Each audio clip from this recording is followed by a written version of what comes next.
Assalamualaikum warahmatullahi wabarakatuh. Selamat malam sahabat bonsai semuanya. Ketemu lagi sama channel YouTube Akang Sastra Project. Dalam kesempatan malam hari ini saya akan membahas video tentang bonsai. Dan kebetulan saya udah ada di galeri bonsainya Pak Saprudin yang ada di Kertajati, Majalengka. Harmoni Bonsai Gallery. Kita bahas pohon bonsainya satu persatu. Jangan kemana-mana, tetap dukung terus channel YouTube Akang Sastra Project. Kita lihat liputannya berikut ini. Oke, sobat bonsai, ini adalah koleksi pohon sanjang yang di event Gianyar kemarin menjadi juara tuh pohon sanjang best in show-nya. Ini masih bahan, masih proses. Oke, kita langsung tanya-tanya ke narasumber kita yang sudah tidak asing lagi di perbonsaian internasional. Oke, kita tanya-tanya ke narasumber kita yang sudah tidak asing lagi di perbonsaian. Kita akan bahas bersama Pak Asep Nanang. Oke, Pak Asep Nanang bisa ke depan sebentar. Oke, selamat malam Pak Asep Nanang. Selamat malam. Apa kabarnya? Alhamdulillah, lagi sehat. Ini kita akan membahas pohon sanjang ini Pak Asep nih. Ya, ini untuk pencerahan kepada para pemula nih. Ini kalau misalnya ke gaya nih, ini termasuknya gaya apa nih? Kalau pohon seperti ini nih. Iya. Ini salah satu pohon yang sangat istimewa menurut saya. Oh gitu ya, ya. Dari segi karakter, ukuran, Ya. terus percabangan juga sudah sempurna, tinggal pembesaran. Ini prosesnya ini ke tingkat matang mungkin agak masih lama. Perkiraan berapa tahun ini? Masih lama. Ya 5 sampai 10 tahun. 10 tahun sampai ya. sempurna itu ya kurang lebih lah. 5 Kurang sampai lebih, 10 tahun itu sempurna menurut saya. Ya, Ini bisa dijelaskan, ini diuraikan, ini konsepnya ini seperti apa nanti Pak Asep nih? Konsep pohon seperti ini masuknya kategori ini seperti apa ini? Ini sudah cukup sempurna. Iya. Ya. Tidak banyak perubahan, Ya. tinggal nerusin aja. Mm-hmm. Percabangan terus ini pohon juga sudah begitu tua. Tinggal pembesaran ini aja, sabang-sabang ini semuanya. Ini minimal buat mahkota itu butuh seberapa besar ya buat seimbang minimal gitu ya, buat rangka pertama tuh. Ya, kalau ini karena ini juga tidak terlalu besar, ya ini paling pembesaran di sini 3 kali inilah, 3 kali yang sudah ada.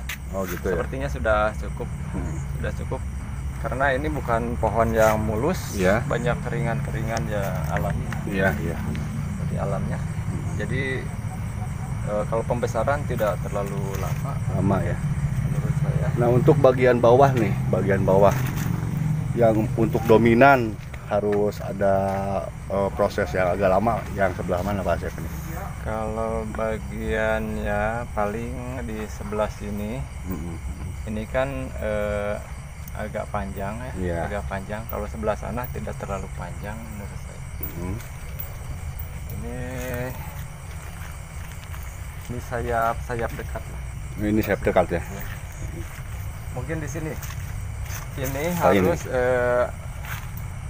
agak jauh, agak Mhm. jauh. Karena dari gayanya juga ini sudah berat ke sana. Iya. Jadi semakin doyong semakin jauh juga. Oh, gitu ya. Mengikuti ini.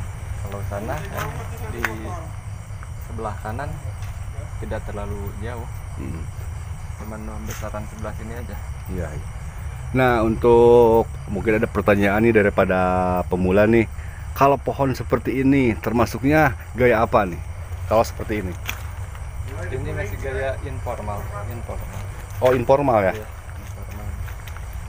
Tapi sebagian nggak masuk ke slanting nggak kalau gaya seperti ini?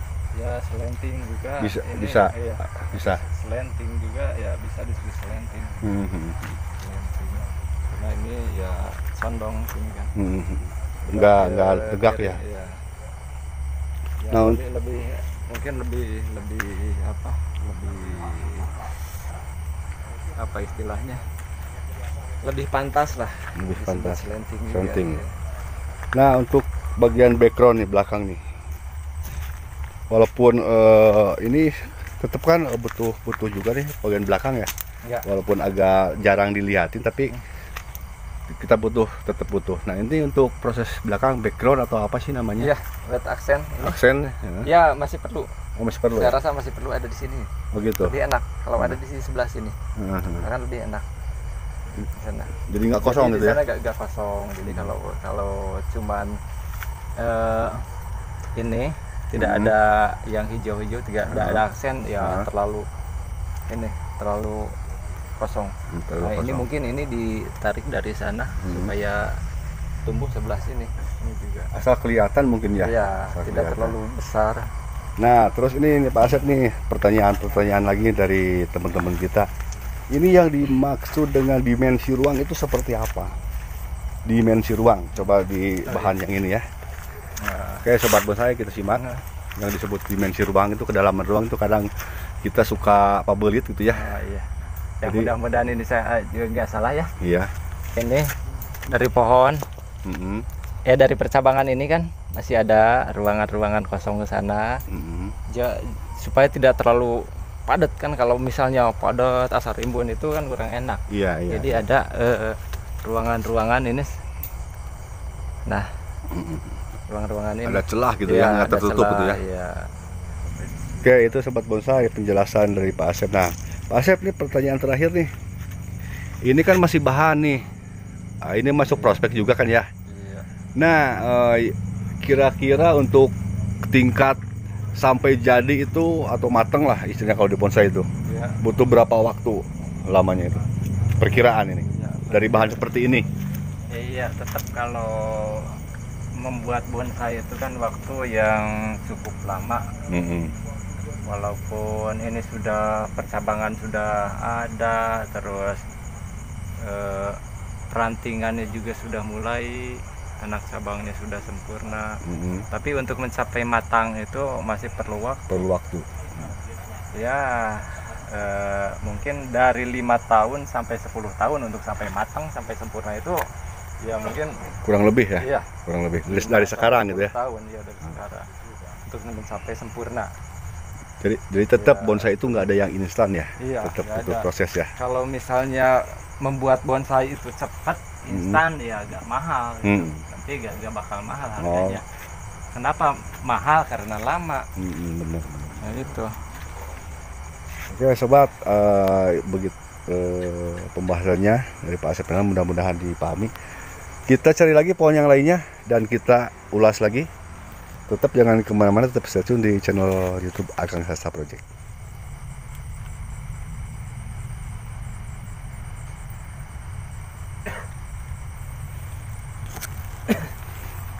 Oke sobat bonsai, kita bahas lagi pohon yang lainnya. Ya, di depan saya sekarang ada anting putri. Ini adalah hasil okulasi dengan bintaos, mentaos atau jelitri. Oke, kita tanya-tanya lagi ke Pak Asep Nandang. Halo Pak Asep, ini kan anting putri ya, Iya. dan hasil okulasi dari bintaos ya, mentaos ya. Nah, di bonsai itu sah nggak kalau pohon bonsai seperti ini hasil okulasi? Biasa. Sah, Sah, iya. Nggak ada masalah. nggak ada masalah ya. Asal jadi dari okulasi itu, dari sambungannya nggak kelihatan. Nggak kelihatan. Tetap ini, soalnya ini satu jenis juga antara mentawas Ya. sama anting putri. Tapi nanti kalau udah jadinya namanya tetap anting putri. Iya, Anting putri, anting putri tetap, walaupun bawahnya itu dari mentawas. mentawas. Dan mungkin tidak akan ada perdebatan nanti di sana. Enggak. Nggak ada ya. Iya, enggak ada. Nah, Pas ini sudah jadi anting putri. ini gaya pohon apa sepertinya kalau seperti ini? Nah, ini formal kayak Formal. formal. Ini sangat luar biasa. Mhm. Dari pondasi, Mhm. dari batang juga sampai Iya. percabangan, sampai Iya. anak cabang, ini wah luar biasa. Ini tinggal pembesaran sedikit-sedikit, terus daerah sana atas apa? Mahkota. Pembuatan mahkota. Dan ini kalau tahu ini prosesnya berapa lama ini? Kalau anting putih sebesar ini kayaknya nggak mungkin ada ya untuk di Indonesia untuk saat ini. Kalau ukuran sebesar ini. Sebesar ini pasti ada. Pasti ada ya? Ya Sumatera itu itu ya banyak yang gede-gede. Tapi untuk mencapai percabangan yang seimbang itu masih perlu waktu lama. Perlu waktu lama lah. Ya. Ini perkiraan usia berapa tahun ini Pak Asep nih? Ya perkiraan. Lebih ada 15? Wah lebih. Lebih ya, Lebih. dari pertama okulasi gitu. Iya. Oh iya. Ya di atas 10 tahun. 10 tahun ya, karena ini udah kelihatan ininya ya. Udah gak kelihatan. Udah gak kelihatan Udah ya. sempurna kalau ini hasil sambungannya. Dan ini udah full anting putih atas ya. Iya sudah full. Nah, syarat buat pohon formal itu seperti apa aja Pak Asep? Mungkin ada Ya, teman-teman yang taunya cuman tegak lurusnya aja. Ya. Kan masih ada persyaratan yang lain nih. Iya. Mohon dijelaskan nih Pak Asep. Untuk pohon-pohon formal itu yang harus diperhatikan ini kaki-kaki bawah. Oh, akar bawah. Ya, akar Pertama. bawah itu harus diperhatikan. Karena untuk pohon ini dengan gaya-gaya ini harus kokoh, bawahnya Iya. harus kokoh. Terus percabangan juga sempurna, harus sempurna, harus enak dipandang juga gitu. Kalau misalnya untuk pohon sebesar ini, terus perakaran tidak kokoh, ya kurang enak dilihatnya. kurang enak ya. Iya. Dan untuk mencapai tahap sempurna itu dari dahan bawah berarti harus seimbang ya. Iya Harus seimbang. Nanti ke atasnya Iya, ini untuk dari perakaran sampai ke atas itu harus seimbang. Seimbang. Dan kalau untuk pohon formal itu wajib ya akar itu paling Iya. wajib bagus ya. Iya, harus bagus. Seperti ini mungkin ya. Iya. Soalnya kalau misalnya perakaran kurang bagus, terus pembuatan bonsai itu kan lama banget, terus hasilnya nanti ya gak puas gitu. Kurang Iya. maksimal mungkin ya. Iya. Prosesnya lama, tapi ke bawahnya kurang enak, ke atasnya walaupun ke atasnya sempurna gak akan puas. Nah mungkin ini Pak Asep pertanyaan lagi nih. Ini untuk tip nih buat para pemula untuk mencari bahan dari dongkelan nih, karena di wilayah kita kan teman-teman banyak pedongkel nih. Iya. Gimana tipsnya agar mendapat bahan bonsai yang bagus? Tipnya bagaimana? Apa kita harus punya pengalaman dulu, tahu karakter, tahu gaya atau bagaimana? Ya utamanya itu para penggemar bonsai itu harus gaul lah, harus gitu ya. gaul supaya nanti kalau misalnya ngambil dari alam itu tidak asal mengambil gitu. Betul, Soalnya percuma. Iya. Membuat bonsai itu kan perlu waktu, tenaga, biaya. Kalau ngambil asal-asalan nanti hasilnya juga asal-asalan. Gitu ya. Buat apa capek-capek gitu, mending yang cari yang bagus sekalian lah. Sayang waktu, sayang tenaga, sayang biaya. Betul. Nah terus ada juga nih teman-teman yang bilang seperti ini. Saya kalau lihat dongkelan teman-teman cepat laku, sementara saya dongkel banyak tapi nggak laku-laku. Padahal jenisnya sama. Itu yang salah di mananya itu sebenarnya itu yang salah itu? Ya, mungkin itu hasil dongkelannya itu ya kurang diminati oleh calon pembeli. Berarti makanya kira-kira apa yang akan didongkel, terus bagaimana pasarnya. Terkadang kan walaupun pohon bagus, di kontes juga bisa juara, bisa apa, tapi hukum pasar itu tidak bisa dilawan. Tidak bisa dilawan. Ada jenis-jenis walaupun bagus harganya tidak naik-naik gitu, segitu aja. Terkadang ada yang sama sekali susah lakunya, padahal bahan bagus, yang memenuhi syarat dari, itu ya. Jenis-jenis lokal lah, jenis-jenis lokal banyak yang bahan bagus tapi di pasaran susah, banyak juga gitu. Berarti ilmu pertama kita harus mempelajari pasar aja dulu mungkin ya. Iya, terus Karena dengan sering bergaul gitu maksudnya. iya, kecuali kalau kita hanya untuk sekedar koleksi. Iya, kalau kalau beda. sekedar koleksi ya gak apa-apa gitu. Karena ada berapa pilihan ya. bonsai itu ada berapa pilihan Kang Asep? Ya, Ada buat koleksi, Iya, koleksi, apa lagi? komersil Kontes. atau bonsai yang nantinya bisa ditampilkan, bisa dikonteskan. Nah, itu perbedaannya itu apa aja itu? Perbedaannya ya, Kalau komersil, ya kalau bonsai untuk komersil ya yang penting kita laku. Oh, bonsai itu apa saja. itu komersil masuknya. Iya. Kalau koleksi, Itu bonsai koleksi, misalnya tergantung kitanya mau laku mau enggak juga. Iya, mau laku mau enggak, yang penting kita seneng. Oh, gitu. betul. Bonsai punya saya, diurus sama saya yang menikmati. Nah. Masalah harga juga itu ya bisa Terserah saya iya. lah, semau saya gitu ya. Iya, bisa harganya tidak terhingga atau orang seneng. Iya.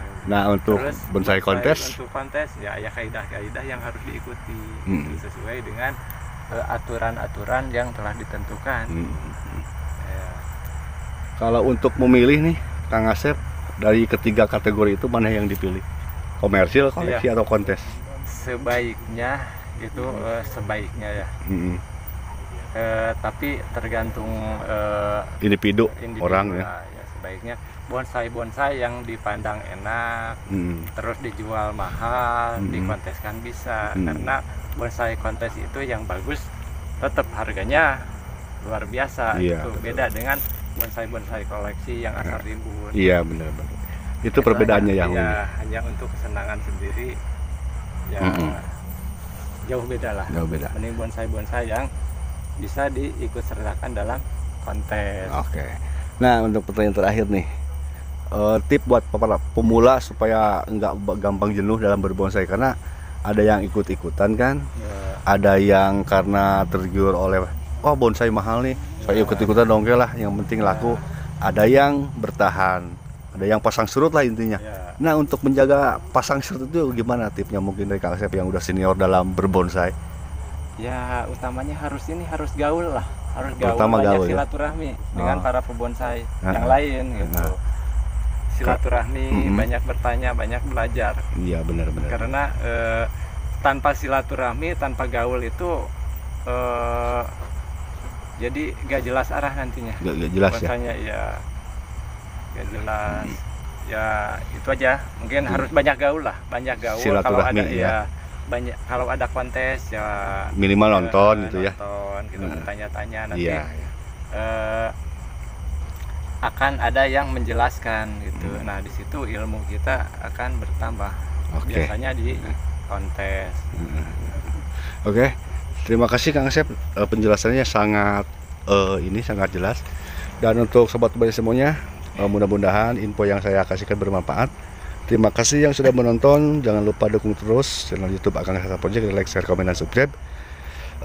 Kita ketemu di video selanjutnya. Sekian dan terima kasih. Wassalamualaikum warahmatullahi wabarakatuh.